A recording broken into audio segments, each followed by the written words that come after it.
What up, what up? Welcome back to Lockdown Universe, home of the bizarre, peculiar, and unheard of stories of UFO legend and paranormal lore. Welcome back, welcome back. Happy to be back. Hopefully you guys are doing awesome and taking care of yourselves. Welcome back.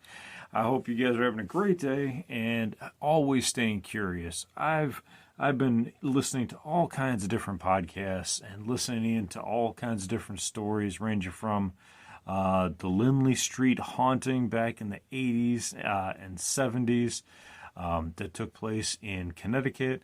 I've been doing some research on a really interesting take on Bigfoot, as well as some wormholes. So I wanted to put together a short little montage about this really interesting wormhole story that I came across that happened in Colombia, of all places, back in 2018. And there's a little video about it. Now, you may or may not have seen this video, and that's okay. This video really shows what appears to be a wormhole or a Stargate-like thing forming in the tunnels that are being dug by the Colombian government. So they're basically working on this project that goes through a mountain, okay? They're digging through a mountain. And during the time of this construction, they're going through this mountain, and they've dug a tunnel into it. What we see in this video is this amazing whooshing of one section of the tunnel, and then another whooshing way down towards the entrance of the tunnel, and it's on a rhythmic timetable. So it like opens up, closes, opens up way down the lane, like, hundreds of feet down, and it keeps whooshing. And we're gonna look at another interesting aspect of the Bigfoot phenomenon, which may actually be causing some of these really interesting wormholes to appear on Earth. So we'll get into it. By the way, FYI, thank you for liking, sharing, and subscribing to the podcast. Please continue to share, follow, like, subscribe. Doesn't cost anything. It helps out the podcast tremendously. So thank you. What would you get Bigfoot for his for Christmas? Big shoes, big gloves, or I don't know. Maybe some Jack Link's beef jerky. Anyway, I apologize. My brain kind of goes crazy. Let's get to the video. Let's go check it out. So hopefully you're watching on Spotify. If not, come check us out on Spotify. We've got some awesome videos here. So check this out, and we'll get right on down to it here.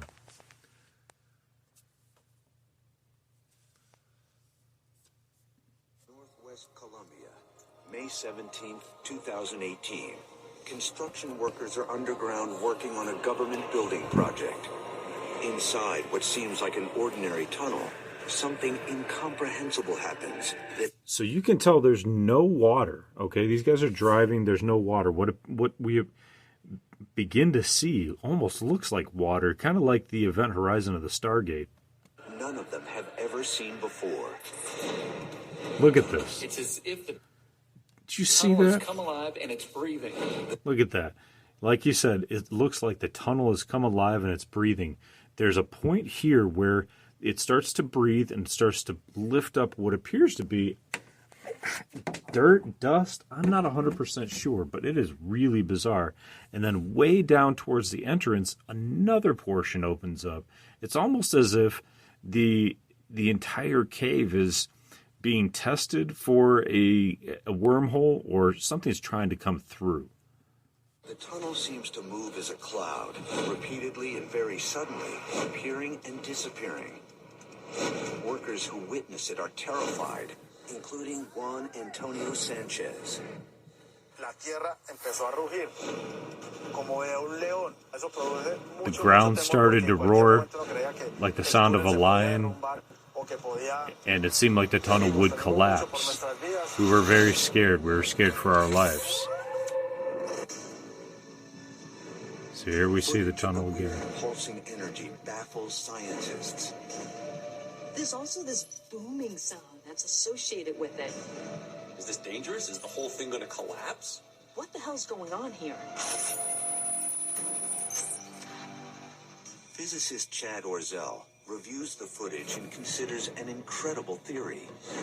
There's a very regular pulsation, so it seems like something must be controlling it. If you were going to imagine an intergalactic portal to a distant galaxy, this is what it would look like. So that's what I like, is to hear stories from, physicists, to see what they think about it, and then kind of give us a larger scope of, how do we understand what we're seeing. So what's really interesting is that this phenomena is not just limited to Colombia. It's actually all around the world, even down in Tennessee. On Into the Vortex on Gaia, there's a really great clip here that I'm going to show you, where there's a image of what appears to be a vortex forming, and Jimmy Church is the host. He's a great host, and he's talking to one of the producers that worked on Stephen Greer's films, and I believe in James Fox's films as well, about UFO research, and now he's moving and turning towards a Bigfoot production, which is going to come out hopefully next year. But they let us see an inside quick sneak peek into this vortex. So let's check this out and see what you think. It's only a one single shot, but he also shows a few different images of Bigfoot, which I think are interesting. And then what ends up happening to this photojournalist that this producer's working with, it's really interesting. He actually predicts his own death, because they find out that there's a whole bunch of EMF, electromagnetic frequencies, going on in this area. So check this out. Now, I've got a still shot I want to show you from your film, and took a look at this piece of footage, and we grabbed this shot, and I cannot unsee what I see in this image. Mm-hmm. So I'm going to describe what I see. I see the entrance to a wormhole. Now, see, it's blurry right here. It's blurry right in the center, okay? And it looks like what appears to be kind of like a swirling, and then it appears to be something behind it. It could, in this day and age, it really could be AI. It really could be some BS made up. But the gentleman who's the photojournalist on this is really trying to keep a good name for himself. He's actually captured quite a few Bigfoot images as well, which they are going to show in just a second. So you'll be able to see. So they're going to talk about this for a moment, and then we'll go on to Bigfoot. Some type of portal, some type of vortex on this path in the middle of the forest, and I see a doorway, and I've seen the footage, and I see something moving around in and out of that doorway. Am I imagining this, or is this what we see here? That is actually what we see here. So unfortunately, I can't show you the entire clip right now. Our film is still in production, and this is going to be making its debut in our film. But this was shot by an amazing researcher and author named Scott Carpenter in the Tennessee National Forest near Knoxville. And we spent a week filming with him a couple months ago. And so what he used to do is he would put a GoPro on his shoulder facing behind him and go into the forest. And he captured all kinds of them. Look at this. Looks like a big old Bigfoot or a big fat Ewok, one or the other. But Scott Carpenter is the guy who captured this. Amazing shots of Bigfoot, a white Bigfoot at one point. Look at this beast. It looks like it's got two eyes, maybe a hand. It's coming out, in a mouth. It's really quite fascinating. Poking its head out of the trees. He would, sort of turn his back to urinate or to do whatever. And, the Bigfoot would pop out of the trees behind him and watch him. So we started capturing this stuff. So this shot was taken on the trail in the National Forest. The camera is mounted on his shoulder, shooting behind him. And you see this portal, this sort of sphere start to materialize. And then within it, this humanoid Bigfoot figure. Now, Scott took us back to this spot, this exact spot in the National Forest where he shot this. And we had our camera crew and we had our EMF readers. And we were getting 0 EMF readings because we're in the middle of the forest. There's no cell signal.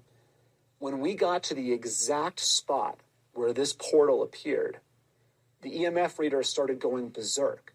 And it was actually warning us that there was a dangerous level of EMFs in that area.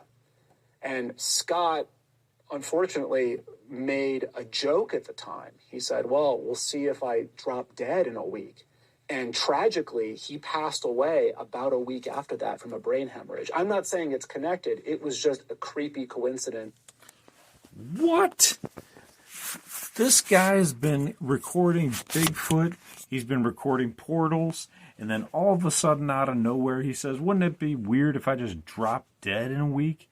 And he does? What the hell is going on with UFO and alien and Bigfoot researchers here?